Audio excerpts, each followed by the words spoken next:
Bienvenidos a este nuevo webinar de Talana. Arranco presentándome. Yo soy Juliana Bardales, soy Head of Sales de Talana Perú y estoy muy feliz de poderlos recibir en este espacio que ha sido diseñado para ustedes.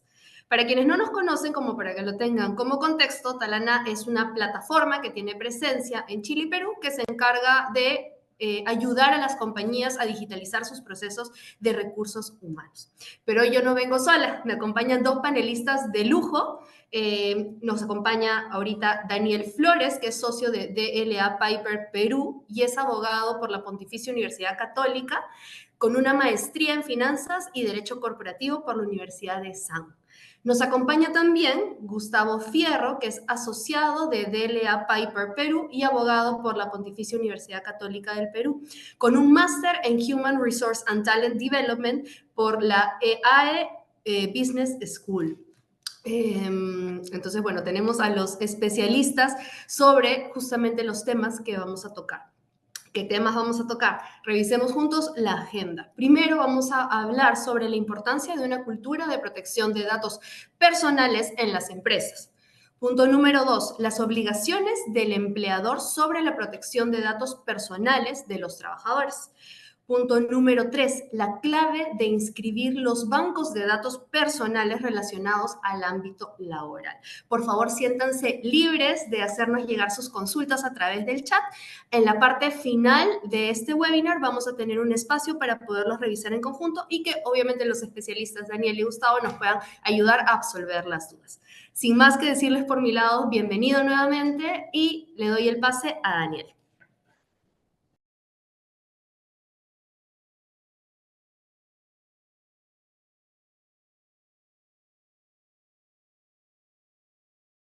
Daniel, creo que estás en mute. Ya, ahora sí Te ¿me escuchan, escuchamos. perdón? Se te Sí, escucha muy bien, Daniel. Perfecto, totalmente. gracias. Bueno, muchas gracias por la presentación, Juliana. Muchas gracias, por supuesto, a Talana por la invitación y, por supuesto, a quienes nos acompañan en esta breve jornada en la que vamos a conversar de algunos temas súper importantes, súper relevantes, súper actuales en materia de protección de datos personales y su vinculación con el derecho laboral. Eh, Algo quizás súper importante a tener en cuenta primero es entender el marco normativo sobre el cual, del cual vamos a hablar.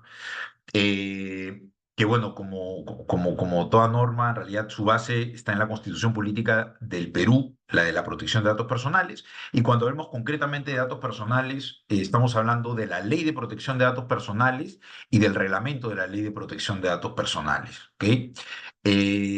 Nosotros, de hecho, el Perú tiene una regulación de datos personales desde hace ya varios años. La ley es del año 2011, el reglamento del año 2013, y ambas normas de manera integral entraron en vigencia a partir del año 2015. Entonces, ya vamos a cumplir prácticamente 10 años de regulación en materia de protección de datos personales a nivel local. Eh, a diferencia de otros países, por ejemplo, Chile es un país que ahorita está trabajando en su regulación en materia de protección de datos personales y están ya muy cerca a tener su ley específica. Así que estamos muy avanzados en materia de protección de datos personales. Eh, Hay, además de la ley y el reglamento, una serie de directrices y lineamientos que la autoridad ha sacado también y que están ahí mencionadas. Hay una directiva sobre videovigilancia, hay una guía práctica sobre cómo cumplir con el deber de informar y otros tantos documentos más facilitadores que ha sacado la autoridad. En todo caso, lo que es súper importante tener en cuenta es que la ley y el reglamento es lo que hoy por hoy rige de manera general la regulación en materia de protección de datos personales. Importante tener en cuenta que, primero, ¿qué es un dato personal? Un dato personal es cualquier dato, cualquier información que pueda ser identificable a una persona, a un individuo. Cuando hablamos de datos personales, estamos hablando de las personas naturales, ¿ok? Toda la información que pueda estar vinculada o que haga identificable a una persona jurídica está fuera del ámbito de aplicación de esta regulación. Acá estamos hablando de las personas de a pie, del ciudadano, digamos, de los individuos, ¿ok? Lo cual también es importante antes de empezar esta conversación, que en realidad la protección de datos personales obviamente no está limitada, digamos, al ámbito laboral. El ámbito laboral es uno de los tantos ámbitos en los cuales hay repercusiones de la normativa de protección de datos personales. Uno tiene que cuidar y cumplir con la ley y el reglamento, por supuesto, en distintos ámbitos. Por supuesto, en el ámbito laboral que vamos a conversar ahora, pero también en el ámbito con sus clientes, con sus proveedores, con sus directores, con cualquier banco de datos, cualquier organización, digamos, que se tengan sobre determinados datos personales de las personas respecto a las cuales una empresa tenga algún tipo de información, ¿no? Entonces, esto no está acotado. Hay, por supuesto, una vinculación muy, muy fuerte, pero no es exclusiva. No es que datos personales solamente es, derecho laboral. No, en realidad es mucho, mucho más amplio que eso. ¿Ok? Ahora sí, entrando en materia, digamos, cuando pensamos en los datos personales en el ámbito laboral, eh, usualmente y para lo que tenemos que tener muy, muy en claro es que los datos personales de los trabajadores de una empresa usualmente son sometidos ¿para qué? Para la celebración y ejecución de la relación contractual, obviamente de la relación de trabajo, ¿no? De la relación laboral que se genera entre la empresa empleadora y el trabajador, para el control e identificación de controles y accesos al centro laboral, para el pago de planillas, por supuesto, para la implementación de los sistemas de videovigilancia tan usuales hoy por hoy, sobre todo por temas de seguridad y también de control y fiscalización laboral, que vamos a hablar luego de eso.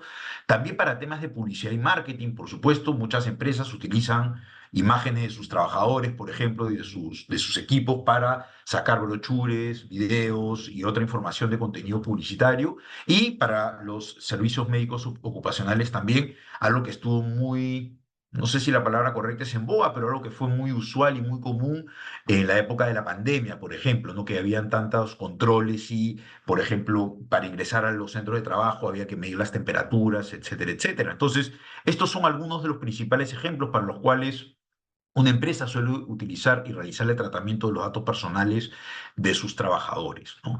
Súper importante tener en cuenta que en el entorno digital en el cual obviamente vivimos hoy y estamos inmersos todos, surgen muchas veces discusiones o contraposiciones entre distintos tipos de derechos, ¿no? Por ejemplo, uno muy, muy común es encontrar el derecho al secreto de inviolabilidad de las comunicaciones, por ejemplo, estamos nuevamente ya hablando del ámbito laboral, y el derecho a la autodeterminación informativa, a yo poder recibir la información que de mí hay, versus, por ejemplo, la legitimidad del control y la vigilancia que realiza una empresa o slash el empleador, ¿no? En el ámbito del trabajo. Entonces, esto es algo que, digamos, ocurre mucho hoy por hoy. Hay esta suerte de confrontación entre los derechos de la empresa, por un lado, de querer ejercer un control y una vigilancia efectiva sobre los trabajadores, pero por otro lado, los derechos de los trabajadores a,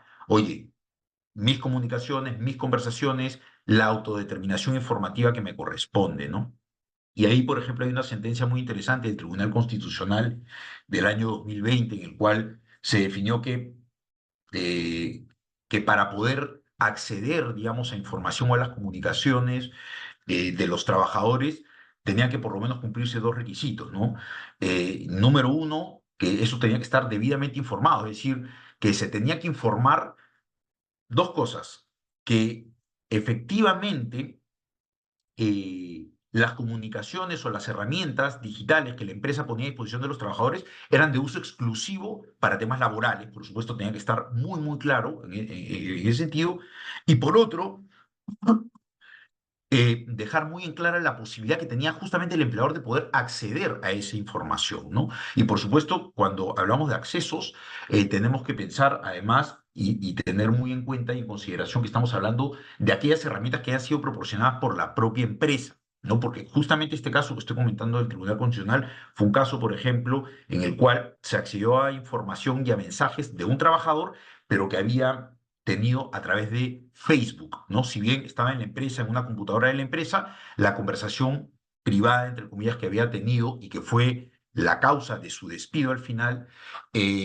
fue por una conversación que había tenido a través de Facebook, ¿no? Y en ese caso el Tribunal Constitucional consideró que al ser Facebook una herramienta que es ajena al ámbito laboral, digamos, y que es, digamos, la cuenta de Facebook es una cuenta personal, independientemente de que sea utilizada o sea abierta desde una computadora del trabajo, eso sí se podría considerar como una violación al secreto de las comunicaciones del trabajador, ¿no? Esto solamente como contexto y como para que lo tengan en cuenta, pero por supuesto que no está escrito hoy por hoy en piedra, no es que la ley te da las condiciones bajo las cuales se puede acceder a las comunicaciones de los trabajadores, y esas son cosas que definitivamente se debe hacer un análisis en cada caso concreto, viendo las particularidades del caso, atendiendo, por supuesto, al principio de proporcionalidad y razonabilidad y teniendo en cuenta las condiciones que se han presentado en ese momento, ¿no? Eh, Voy a ir a las obligaciones del empleador sobre la protección de datos personales de los trabajadores. Para efectos de esta conversación, cuando hablemos y cuando señalemos al empleador, es decir, a la empresa es un titular de un banco de datos, ¿no? Y en este caso vamos a hablar del banco de datos de trabajadores, concretamente, ¿no? Eh, Como les decía antes, pueden haber distintos titulares de bancos de datos y a su vez pueden haber distintos titulares de datos personales. Titulares de datos personales son, por ejemplo, en este caso, trabajadores y en otro caso pueden ser clientes, en otro caso pueden ser reclamantes, en otro caso pueden ser practicantes, en otro caso pueden ser proveedores, etcétera, etcétera, etcétera. Entonces tenemos por un lado a los titulares de los bancos de datos, que son quienes deciden qué finalidad y qué uso le hacen a los datos personales y que organizan y administran, por supuesto, y por otro lado tenemos a los titulares de los datos personales, que es respecto de quiénes se tratan los datos, en este caso de los trabajadores. Entonces, para entender un poco las obligaciones principales que hay en el ámbito laboral, tenemos que entender que hay unos principios rectores para el tratamiento de los datos personales, ¿no? Y esto nuevamente es transversal. Eh, los principios, la gran mayoría se entienden en sí mismos, principio de legalidad que tiene que ser, por supuesto, acorde a ley, principio de proporcionalidad, que tiene que haber una proporción entre el uso que se hace y la finalidad que se realiza con esos datos, el de calidad, que tienen que ser datos, digamos, que sean verídicos, reales, actualizados, etcétera.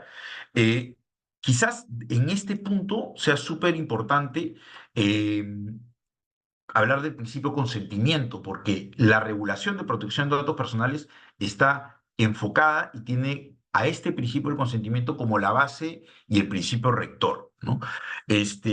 Porque la regla, digamos, en el Perú es que el tratamiento de datos personales se hace solamente con el consentimiento del titular. Esa es la regla, ¿no? Y por supuesto, la regla admite excepciones. Y una de esas excepciones que están contempladas en el artículo 14 de la ley es justamente cuando los datos personales sean necesarios para la preparación, ejecución y celebración de una relación contractual en la que el titular de los datos personales, en este caso un trabajador, sea parte. Entonces, lo que muy bien podría configurarse, y es usual, de hecho, configurar la excepción al consentimiento en el caso de los trabajadores, porque con los trabajadores yo tengo contratos de trabajo, ¿no? Entonces, naturalmente, eh, este será un supuesto en el cual estaré exceptuado como empleador de requerir el consentimiento de mis trabajadores titulares de los datos personales en la medida que los datos sean utilizados para la ejecución de la relación contractual. Obviamente, porque si es que partimos o partísemos que necesito el consentimiento, pues imagínense que yo le pido el consentimiento a un trabajador para que me dé sus datos para poder pagarle, qué sé yo, para poder incluirlo en mi planilla, y el trabajador decidiera no darme el consentimiento, pues estoy absolutamente limitado. Por eso yo no debo depender del consentimiento. Yo estoy habilitado a usar sus datos personales solamente, y acá esto sí es súper importante, para la finalidad y con el objetivo de poder cumplir con la relación contractual. Porque sí nos ha pasado, me ha pasado particularmente muchas veces, que uno cree que porque hay esta relación contractual empleador-trabajador y estamos dentro del supuesto de consentimiento, dentro del supuesto de la excepción del consentimiento, eso ya hace que yo no tenga que pedirlo, el consentimiento al trabajador para nada.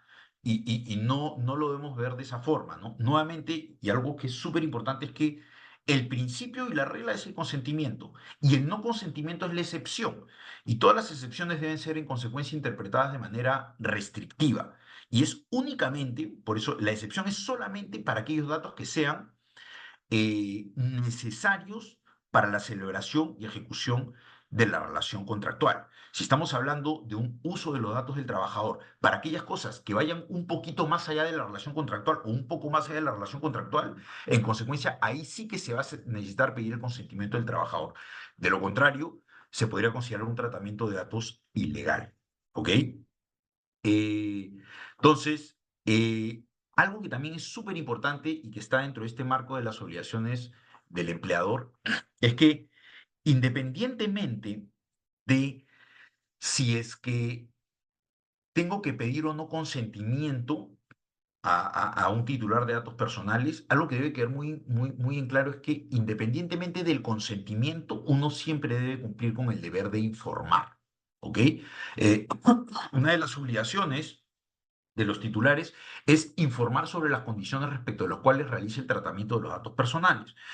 Consecuencia, uno puede estar dentro de un supuesto de excepción, como el caso del empleador con su trabajador, que ya les mencionaba hace un minuto, pero eso no quiere decir que no se deba cumplir con el deber de informar. Uno siempre tiene que cumplir con el deber de informar. La ley, en el artículo 18, la Ley de Protección de Datos Personales, establece aquellas cosas y cuestiones mínimas que deben ser informadas a los titulares de los datos personales respecto al tratamiento que se hacen de sus datos, ¿no? Y eso es independientemente de si se requiere o no consentimiento. ¿Ok? ¿Por qué es importante esto? Porque nuevamente hemos recibido muchas veces consultas o comentarios de algunos clientes que dicen, oye, pero como yo les he preguntado, por ejemplo, que nos han pedido revisar algún aspecto, algún tema, y les he pedido, a ver, pásame la política de privacidad de tus trabajadores, ¿no? Y me dicen, no, yo no tengo eso. Ok, ¿y qué tienes? ¿Cómo informas a tus trabajadores del tratamiento de datos personales que realizas respecto de ellos? Y me dicen, no, lo que pasa es que yo estoy exceptuado pues, por el contrato.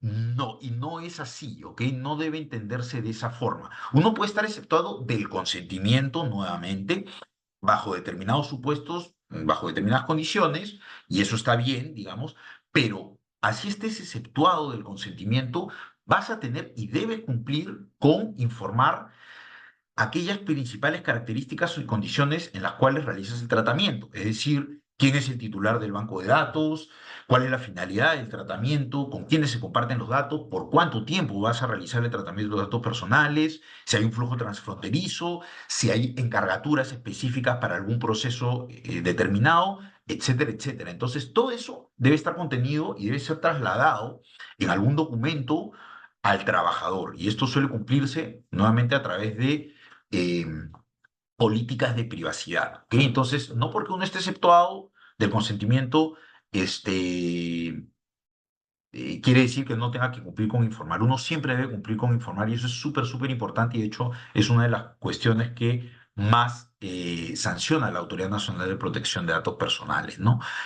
Súper importante, además, como están señaladas acá, las obligaciones de poder cumplir con atender el ejercicio de los derechos de los titulares, guardar, por supuesto, la confidencialidad de los datos personales de los trabajadores y en general de todos los datos personales a los cuales yo tenga acceso, almacenar los datos, siempre permitiendo y posibilitando nuevamente el ejercicio de los derechos y, por supuesto, poder corregir, suprimir, sustituir aquellos datos que no estén debidamente actualizados e incluso eliminar aquellos que ya no son necesarios y que ya no necesito, ¿no? Entonces, la idea es, y un poco el criterio de la Autoridad Nacional de Protección de Datos Personales es, oye, menos intromisión será más seguro siempre para quien realice el tratamiento de los datos personales, ¿no? O sea, porque muchas veces las empresas, muchas veces lo que ocurre es que quieren tener acceso a todos los datos y buscan siempre en abarcar más y más y más.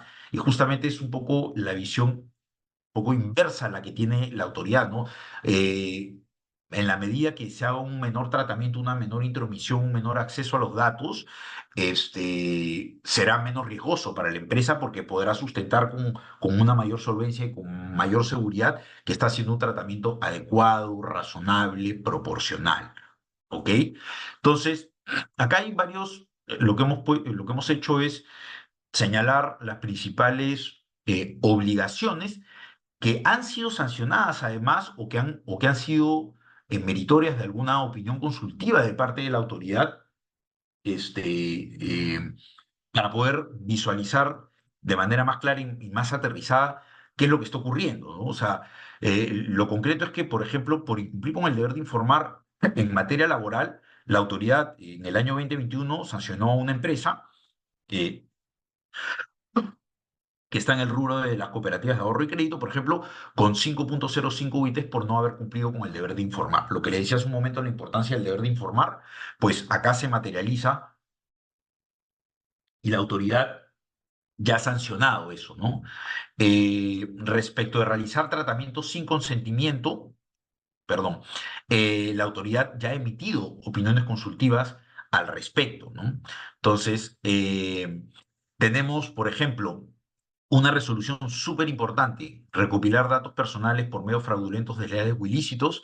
Esta resolución directoral, que es del año pasado, una empresa comercialización de gas, fue sancionada con 62,33 UITs y este fue el caso que muchos deben haber escuchado vinculado a la recopilación de antecedentes judiciales, penales y policiales de postulantes y trabajadores a través de la contratación de empresas terceras, ¿no? Que esto fue digamos, un modus operandi, ¿no? Una forma de actuar muy común para distintos rubros de empresas, que la típica que cuando un postulante no quería entrar a una empresa, daba su CV y la empresa, lo que hacía su equipo de recursos humanos o la empresa de headhunting que había sido contratada para estos procesos, lo que hacía era contratar a otra empresa, a un tercero, hacer el levantamiento de los antecedentes y la información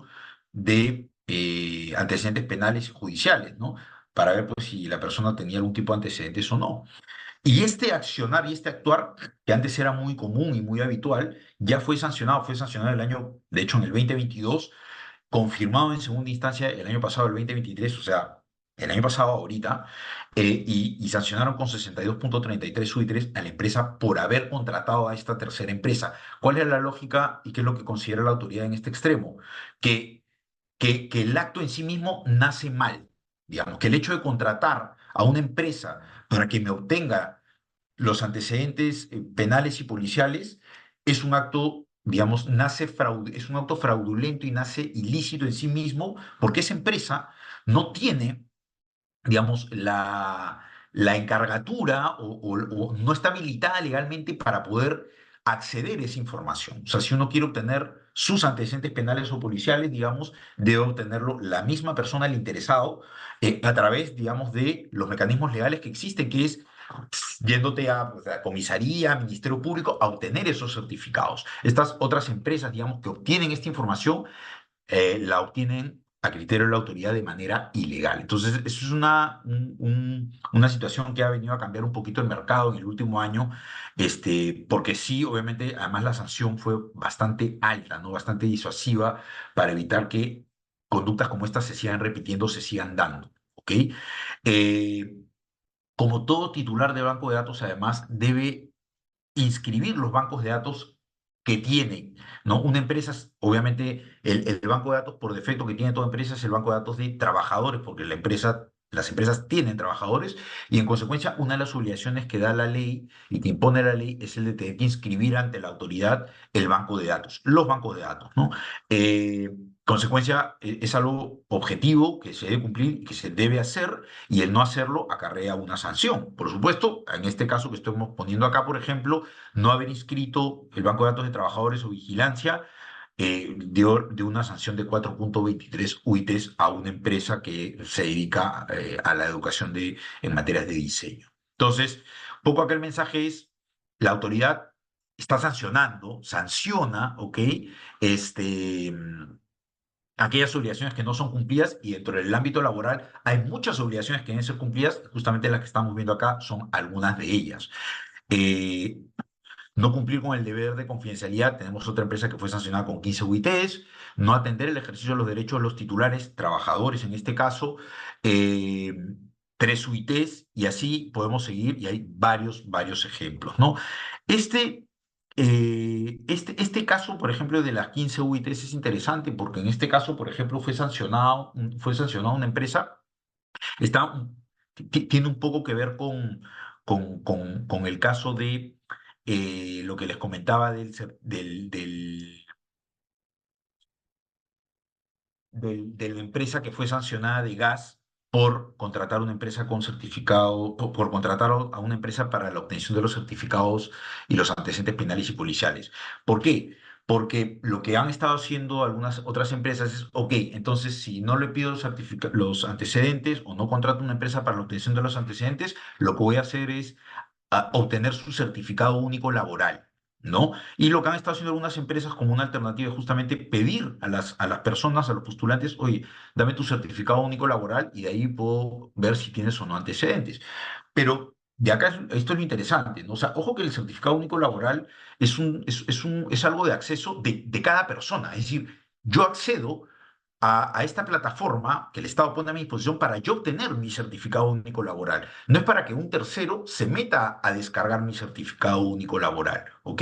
Y este caso, de hecho, de las 15 UITs, fue un poco por eso, porque la empresa, eh, utilizando los datos personales de su trabajador, ingresó a obtener el certificado único laboral de ese trabajador, ¿no? Entonces, acá nuevamente hay que tener muy en cuenta y muy en claro esas cosas, ya que para la Autoridad Nacional de Protección de Datos Personales, digamos, por más que haya algunas fuentes de acceso que pueden algunas personas considerarlas como públicas, eh, muchas de estas fuentes están destinadas para la obtención y el acercamiento de información personal de uno mismo, ¿ok? No para que un tercero se meta a descargar mi información. Y el hacerlo justamente puede acarrear, o en este caso, infracciones a la Ley de Protección de Datos Personales.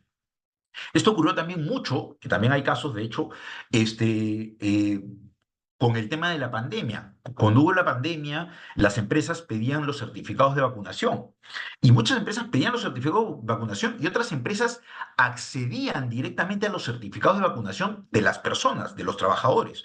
Y eso también, digamos, podría representar un problema porque el acceso para esos certificados de vacunación es para que yo, Daniel Flores, Gustavo Fierro, cualquier persona, pueda acceder a buscar y descargar su propia información, pero no está puesto para que personas accedan a ver mi control de vacunación y cuántas vacunas me he puesto, qué vacunas y cuándo. ¿Ok? Eso es una información que es mía, no es para que de acceso de terceros. Entonces, creo que es súper importante también tener en cuenta porque si nos ha pasado muchas veces que hay interpretaciones como que algunas personas creen que, porque hay una plataforma para acceder a una información, eso es para que cualquiera entre, y en realidad no. Hay que ver realmente y hay que entender cuál es la finalidad y el objeto para el cual ha sido destinada esa fuente de acceso. ¿Ok?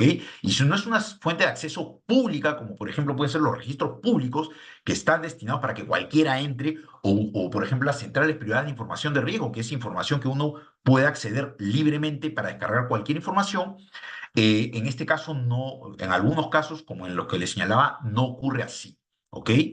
Eh, Importante, como mencionaba antes, que también está vinculado a las obligaciones, que se tienen que establecer procedimientos para poder garantizar el ejercicio de los derechos de los trabajadores en materia de protección de datos personales y hay una serie de, digamos, hay plazos para poder cumplir con eso, ¿no? Entonces, para poder ejercer tu derecho a la información, de acceso, rectificación, cancelación, oposición y los otros derechos, están ahí establecidos los plazos y deben ser cumplidos. Cumplir fuera de plazo ya nos pone en una situación de, por supuesto, incumplimiento y de posible infracción frente a la autoridad. Como le mencionaba antes, también súper importante tener en cuenta el tema de la inscripción de los bancos de datos personales relacionados al ámbito laboral y dentro de lo que usualmente está, o sea, los bancos de datos que están vinculados a las áreas de recursos humanos naturalmente.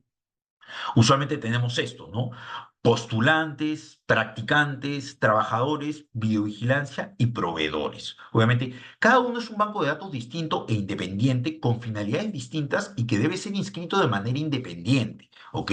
Eso es súper importante. Mucha gente cree, e incluso debo decir que cuando recién la autoridad empezó a trabajar, permitía inscripciones de alguna manera conjunta. Yo, por ejemplo, que estoy metido en esta regulación desde que salió, yo inscribía varios años atrás en bancos de datos de trabajadores y postulantes a trabajo. Y yo tengo bancos de datos inscritos de esa forma, de hecho.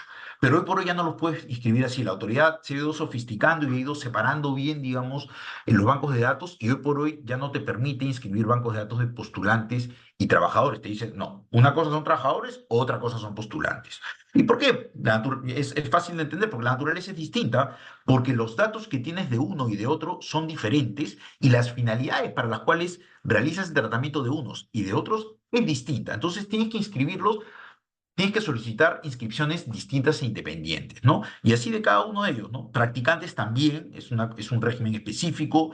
Videovigilancia, porque dentro de videovigilancia, más allá de los aspectos laborales, hay otros aspectos, digamos. O sea, la videovigilancia es un sistema de videovigilancia que muchas veces firma a trabajadores, pero también muchas veces firma a visitantes de la empresa, a clientes de la empresa, etcétera, etcétera. Entonces, la videovigilancia es algo que está un poco más allá del tema de los trabajadores, por eso no está exclusivamente trabajadores. La videovigilancia, en consecuencia, debe ser entendida como un banco de datos independiente también.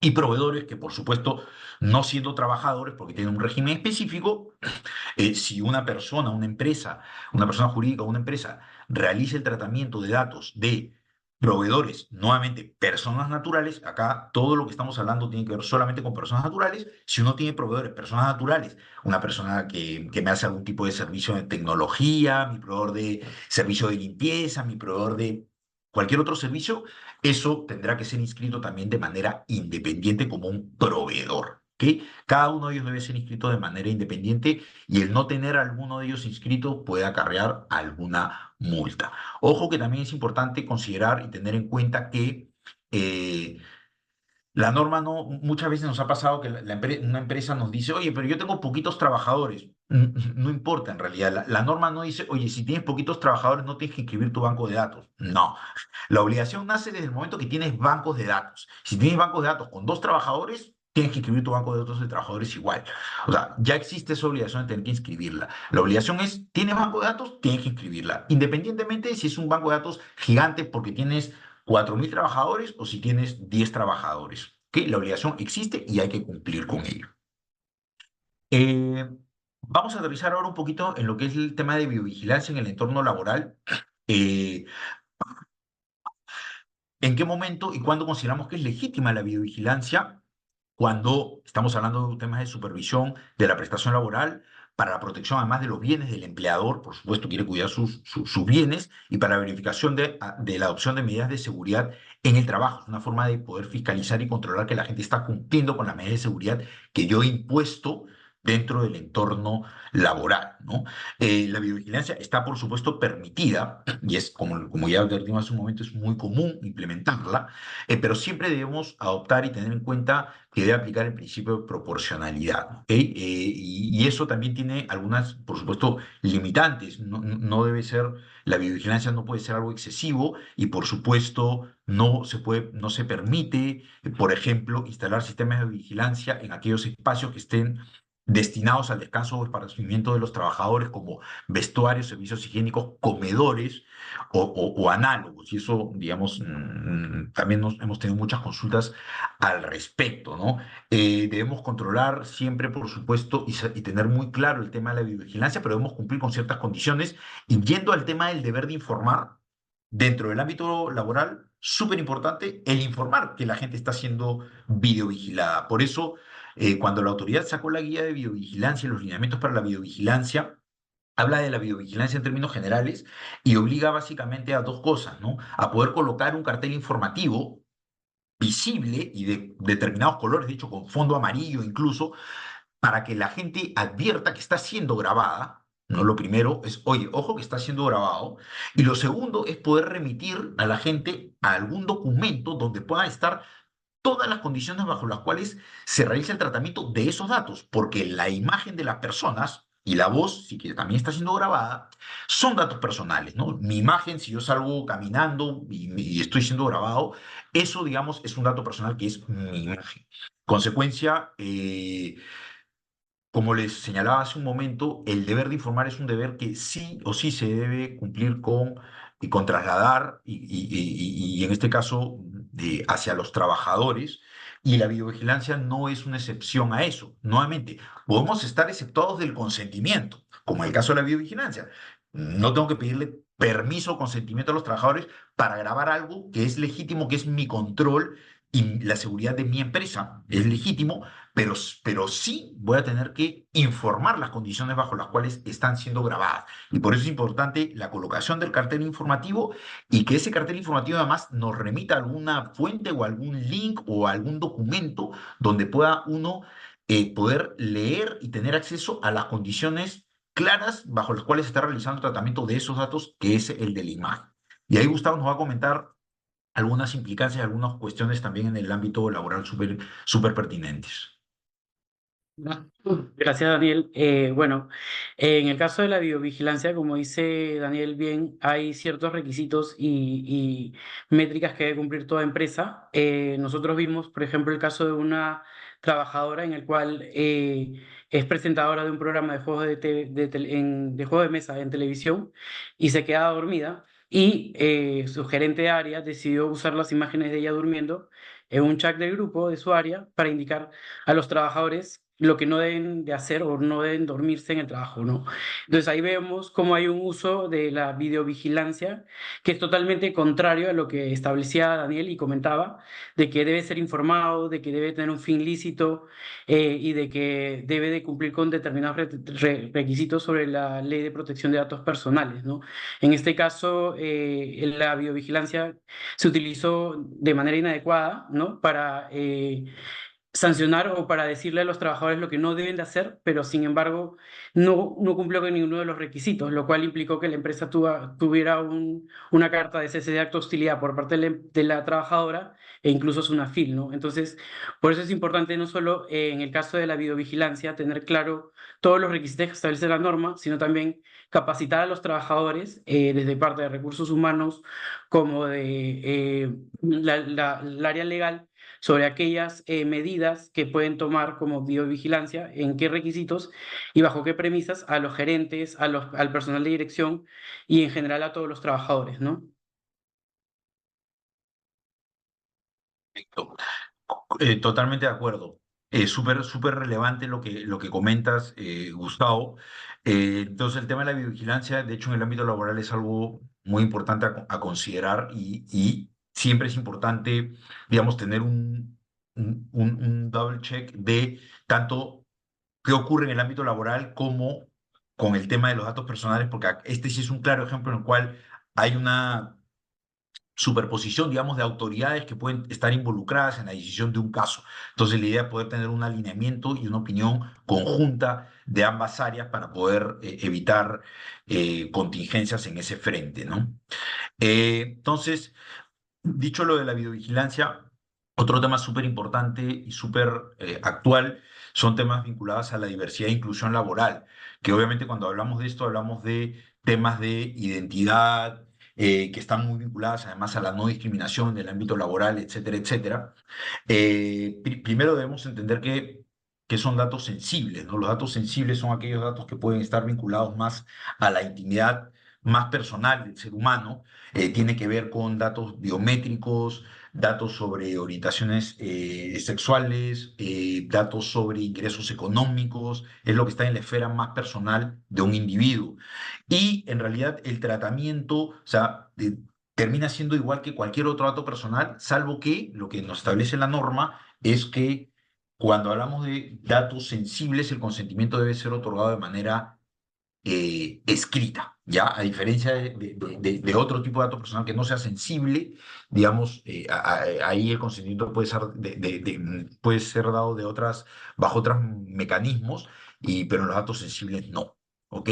Entonces, cuando hablamos de diversidad e inclusión, hay que tener en cuenta que no se debe obligar a los trabajadores a proporcionar su identidad de género, raza, etnia, religión, condición económica, ¿ok?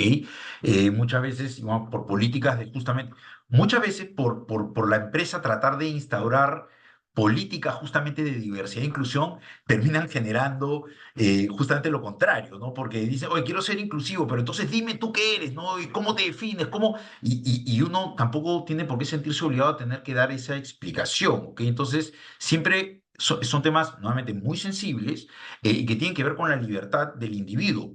Y nuevamente, si estamos hablando de aquellas cuestiones que no son necesarias para el cumplimiento de una relación contractual en el ámbito laboral, son temas que deben requerir el consentimiento de la persona, ¿no? Entonces, uno no puede, y por supuesto el consentimiento de saque, cuando hablamos de consentimiento, siempre tenemos que pensar que el consentimiento tiene y debe ser libre. De lo contrario, no estamos hablando de un consentimiento. Un consentimiento que no es libre no es un consentimiento, es una imposición. ¿Ok?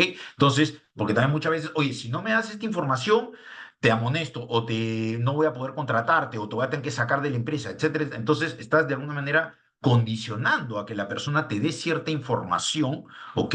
Que no debería ser de esa forma, nuevamente porque eso desvirtúa y desnaturaliza lo que es un consentimiento. ¿Ok? Entonces, eso es súper, súper, súper importante. A su vez, digamos, se debe implementar procedimientos respetuosos y voluntarios para recolección de información y también para la modificación de cierta información que el trabajador haya podido dar. Las condiciones y las situaciones pueden cambiar en el tiempo y uno siempre tiene el derecho o debe tener el derecho de poder tener y mantener la información actualizada acorde con cómo una persona está viviendo en ese momento, ¿no? Súper importante, hoy por hoy, pensando en temas de inteligencia artificial, que ya tenemos una ley, hay un proyecto de reglamento, dicho sea de paso, el tema de los algoritmos para no utilizar, digamos, algoritmos discriminatorios o sesgados que puedan dejar de lado o eh, inhabilitar o bloquear a cierta comunidad o a cierto grupo de personas dentro del ámbito laboral, ¿no? Todo eso es muy, muy peligroso. Y otro tema también aquí importante es que a fines del año pasado, de hecho, fue modificada la ley de centrales privadas de información de riesgo, conocida como ley de CEPIRS, y esta norma agregó una disposición que básicamente establece que los reportes de crédito solo pueden ser revisados por los trabajadores respecto a los postulantes, en la medida que hay un previo consentimiento de este postulante para que esa información sea revisada y además lo que incluye la norma es que un trabajador no puede ser eliminado del proceso de selección porque eso puede ser considerado discriminatorio. ¿Ok? Entonces eso es súper, súper importante. Hay algunas excepciones dependiendo de algún tipo de trabajo, ¿ok? Sector público y otros más, perdón, pero en líneas generales, digamos, el acceso a los reportes de crédito que muchas empresas también, así como buscaban los antecedentes penales o policiales a través de terceros, también buscaban reportes crediticios de potenciales trabajadores, ya es un poco más limitado hoy por hoy, ya no es tan abierto, ¿ok? No sé, Gustavo, si tú quieres comentar algo sobre esto. Y respecto, por ejemplo, a la autoidentificación o el derecho de modificar los datos, en temas de diversidad e inclusión hemos visto casos en los cuales se permite, como política de la empresa, de promover temas de cultura de diversidad e inclusión e igualdad, que el trabajador se puede identificar como el género del cual se considera, ¿no? Más allá del nombre legal o el género que establezca su DNI o su documento de identidad. Por ejemplo, identifican a una persona trans como mujer si es que se identifica como mujer, ¿no? Y lo hacen en el photochat, en el correo electrónico, y son medidas que son modificaciones de datos personales, pero que también promueven o ayudan a esta diversidad de inclusión o a esta cultura que tienen las empresas, ¿no? Esos casos me parecen interesantes y también... por ejemplo, hemos visto un caso de una empresa de atención al cliente en el cual en el procedimiento para atención a los clientes incluyó una parte de la atención a personas del colectivo LGTBIQ+, ¿no? Entonces, este tipo de capacitaciones también a esta área de atención a clientes sobre la identidad, de cómo tratarlos, de cómo manejar la información de los clientes o también ahora en el caso de los trabajadores, como mencionaba antes, son acciones que ayudan desde la perspectiva de datos personales en temas de inclusión y diversidad, ¿no? Entonces, complementando lo que tú decías, la protección de datos personales tiene mucha implicancia en varios aspectos laborales y entre ellos está la diversidad e inclusión. Perfecto. Bueno, ya poco para ir cerrando antes de ir a las consultas, si tuviesen, como ya hemos adelantado, tema de datos sensibles en el ámbito laboral, ya le comenté hace un momento cuáles son básicamente las categorías de usuales de datos personales sensibles en el ámbito laboral, que están ahí: afiliación sindical, origen racial, étnico, ingreso económico, huella dactilar y demás. Y el consentimiento, como les adelanté, debe efectuarse por escrito, ¿no? Además de, por supuesto, algunos deberes y específicos, como tener mucho cuidado con el tema de confidencialidad, que las personas que tengan acceso a estos datos y esta información, debe quedar registrado, ¿no? Registro de accesos a los bancos de datos, quién ingresó, en qué momento, cuándo se retiró y demás, para poder tener un tracking, digamos, de quienes pudieron tener acceso a esta información, ¿no? Acá hay un tema de deber de seguridad súper, súper importante que toda empresa debe cumplir. Entonces, como conclusiones, podemos decir que obviamente es súper importante promover la cultura de la protección de datos en las empresas. Quizás acá lo más importante es empezar a entender y tener muy claro que en realidad los datos personales son de titularidad del titular de los datos personales, ¿no? Cuando pensamos en un titular de datos personales, nuevamente hablamos de individuos, de seres humanos, y en mi caso personal, yo, Daniel Flores, yo soy el titular de mis datos personales. Y yo le permito a un tercero, que puede ser mi empleador, puede ser un banco con el cual obtuve una tarjeta de crédito, puede ser el bodeguero de la esquina que me fíe, puede ser cualquier titular de bancos de datos. Yo otorgo mi consentimiento o permito que ese tercero haga determinado tratamiento de datos personales. En consecuencia, yo soy el dueño de esos datos y yo dispongo y defino cómo quiero que sean utilizados esos datos. Y así como yo decido dar mis datos para X, Y o Z, yo también decido quitarlos o restringirlos. Entonces, lo que es importante es entender que no es que, oye, yo tengo tus datos, yo puedo hacer varias cosas con tus datos. Tú puedes hacer lo que yo permito que tú hagas. ¿Ok? Es cambiar un poco la visión de cómo lamentablemente y muchas veces hemos realizado el tratamiento de datos personales en el Perú, digamos, a nivel local, ¿no? Que todavía es, por supuesto, es una tarea muy, muy difícil y que estamos en camino, pero quizás lo primero que hay que tener en cuenta es que los datos personales no son de la empresa, no son del banco, no tengo nada contra los bancos, por supuesto, solo un ejemplo, no son del restaurante, no es de la tienda de abarrotes, no, no, es de la persona y la persona decide qué hace con sus datos, ¿no? Entonces, en este contexto, en esta coyuntura de temas laborales que hemos estado hablando, el empleador asume un rol de responsable de la protección de datos personales respecto a sus trabajadores. Va a tener información súper importante, súper sensible, incluyendo los ingresos económicos, además de los trabajadores, por supuesto, y dentro de esa labor debe cumplir con una serie de obligaciones que tiene que tener mapeadas y que debe poder controlar y debe estar en capacidad no solamente de controlar, sino de poder demostrar que está ejerciendo un control. Porque los problemas se originan tanto por una denuncia de un trabajador, en este caso, como de la propia Autoridad Nacional de Protección de Datos Personales que decide hacer fiscalizaciones, por ahí toca una puerta y tiene el poder y la facultad para hacerlo. Es decir, oye, ¿me puedes mostrar cómo tiene este banco? ¿Qué estás haciendo con esta información? Y si, digamos, uno tiene mala suerte de que le toquen esa puerta, debe estar en plena capacidad de poder demostrar que está haciendo un tratamiento adecuado. ¿Ok? Hay muchos retos a los que nos enfrentamos. Por supuesto, la sociedad de la información y la tecnología es algo que está en plena evolución. Hoy por hoy, sumándole el tema de la inteligencia artificial, son temas súper disruptivos. Además de que nosotros vamos a enfrentar un nuevo reto, que es que la Autoridad Nacional de Protección de Datos Personales está trabajando desde hace ya algún buen tiempo atrás en un nuevo reglamento de la ley. Entonces, el reglamento que tenemos hoy por hoy va a ser reemplazado por otro que, según información muy fidedigna, sí o sí va a salir este año. Entonces, este año vamos a tener un nuevo reglamento de protección de datos personales y hay que estar preparados, porque este nuevo reglamento, por supuesto, trae nuevas obligaciones. Va a haber que nombrar un oficial de cumplimiento, va a haber que tener que notificar a la Autoridad Nacional de Protección de Datos Personales incidentes de seguridad de la información, cosas que hasta este minuto no teníamos como una obligación. Hay obligaciones nuevas. Entonces, los retos que se vienen son grandes, pero por eso es importante siempre estar preparados, ¿ok? Eso básicamente es lo que queríamos comentar y si tienen alguna consulta, pues a la orden. Claro que sí, Daniel, Gustavo, muchas gracias. De hecho, veo ahí una consulta en el chat. Dice lo siguiente: ¿cómo sería el tratamiento de los reportes para posiciones en las que el trabajador maneja dinero de la empresa?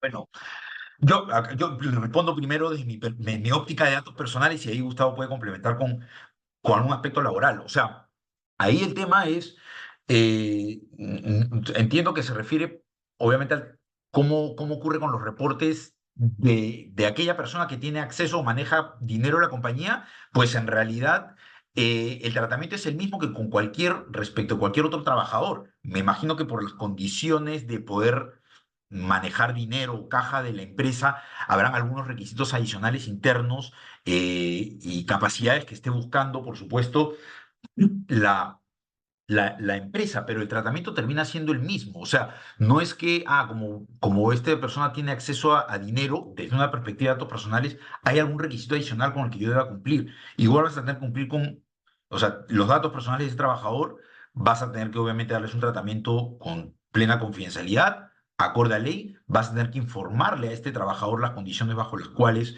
se realiza su tratamiento y, por supuesto, las obligaciones que esta persona, por el cargo que va a ocupar, obviamente va a tener obligaciones adicionales, pero eso ya son de cargo de la persona, del trabajador. Obviamente tendrá que rendir cuentas, tendrá que prestar ciertos reportes de caja y cargos y etcétera, etcétera, pero eso ya son como parte de su obligación de desempeño, ¿no? De su cargo. Pero en materia de protección de datos, digamos, la empresa va a asumir respecto de ese trabajador las mismas obligaciones que con cualquier otro. No sé, Gustavo, si quieres decir algo sobre eso. No, creo que es la perspectiva de datos personales que va la pregunta, creo. Perfecto. Excelente, Sí. excelente. Tenemos otra pregunta más de Cristina. Dice lo siguiente: entiendo que la autoridad cambiará el reglamento y estará acompañando, perdón, y estará acompañado de algunas obligaciones en las que los actuales responsables no son expertos. ¿Cómo deberíamos estarnos preparando?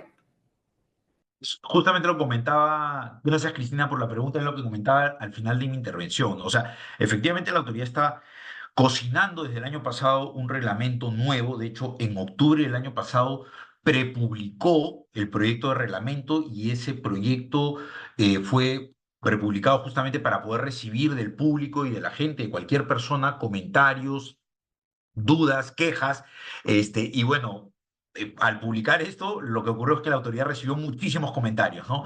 Entonces, sé porque he tenido la oportunidad de conversar con el director de la Autoridad Nacional de Protección de Datos Personales, he estado en un par de webinars en el último mes con él, digamos, en mesas de diálogo, y según lo que comentaba, este, era que el tema está próximo a salir, pero que la versión que están manejando ahora del nuevo reglamento difiere, por supuesto, de aquella que prepublicaron en octubre, porque lo que han hecho es, al recibir todos estos comentarios, digamos, los han tomado en cuenta y están trabajando en mejorar ese documento, por supuesto, ¿no? Que la idea era justamente prepublicarlo para que tenga un sentido. Entonces, están trabajando en eso y efectivamente al menos lo que parece ser es que sí se vienen obligaciones nuevas. Al parecer, eh, nombramiento oficial de cumplimiento, reporte de incidencia de seguridad, derecho de portabilidad, ¿ok? Son obligaciones nuevas que van a venir de todas maneras. Ahora, ¿cómo van a venir? Es ahí donde quedan un poquito las dudas, porque ahí sí podrían haber cambios versus el reglamento que se prepublicó, ¿no? Entonces, ahí sí pueden haber novedades. La idea es, por supuesto, estar atentos a cómo vienen, ir entendiendo un poco en qué consisten las, las, las, eh, las obligaciones de manera conceptual y general, por supuesto, pero, digamos, creo que no hay que temerle al nuevo reglamento. De hecho, lo que está haciendo la autoridad, al menos de lo que yo he podido conversar nuevamente con las autoridades y con lo que he podido revisar del proyecto de reglamento, lo que está haciendo la autoridad es, de alguna manera, normativizar y ponerle rango de norma de reglamento a muchas cuestiones que ya habían sido resueltas por la autoridad a través de opiniones consultivas y de resoluciones que había emitido, ¿no? O sea, como la autoridad ya había formado criterio de algunos aspectos, pero que no estaban regulados, pero ya estaban definidos a nivel conceptual por la autoridad, lo están trasladando a nivel regulatorio, le están diciendo, oye, vamos a hacer de esto una norma, ¿no? Entonces, digamos, no hay tanta sorpresa porque la gran mayoría de novedades vienen por criterios que ya son actuales de la autoridad, que si bien no están en la ley y el reglamento actual, ya están interpretados por la autoridad a través de opiniones consultivas y de resoluciones, número uno. Y número dos, se está alineando mucho con el reglamento europeo, el GDPR, que es la regulación europea, que es el estándar mundial, ¿no? Entonces, se está tratando de empatar un poco con GDPR, porque nuestra ley es 2011, reglamento es 2013, GDPR es posterior, entonces están buscando un poco tratar de alcanzar un poco más ese estándar internacional. Entonces, en realidad no hay que temerle, hay que revisar lo que hay a la fecha, que es el proyecto, hay que entender conceptualmente en qué consiste y por supuesto, ir viendo internamente cada empresa y cada organización, más o menos qué nuevas obligaciones le van a importar, porque lo que sí es cierto es que no necesariamente a todas las organizaciones le va a tocar cambios tan drásticos, ¿ok? Porque algunas obligaciones están enfocadas en aquellas empresas que, por ejemplo, se dedican a la comercialización de datos o al uso de datos como algo inherente a su negocio. Entonces, eso sí es lo que hay que tener, digamos, bien mapeado. Excelente, Daniel. Muchas gracias por la respuesta. Ahí veo algunas consultas que vamos a estar, yo creo, ya respondiendo por correo porque se nos ha acabado el tiempo del webinar, pero queremos agradecer antes que nada su asistencia. Eh, si quieres, Daniel, vamos a la siguiente slide antes que se termine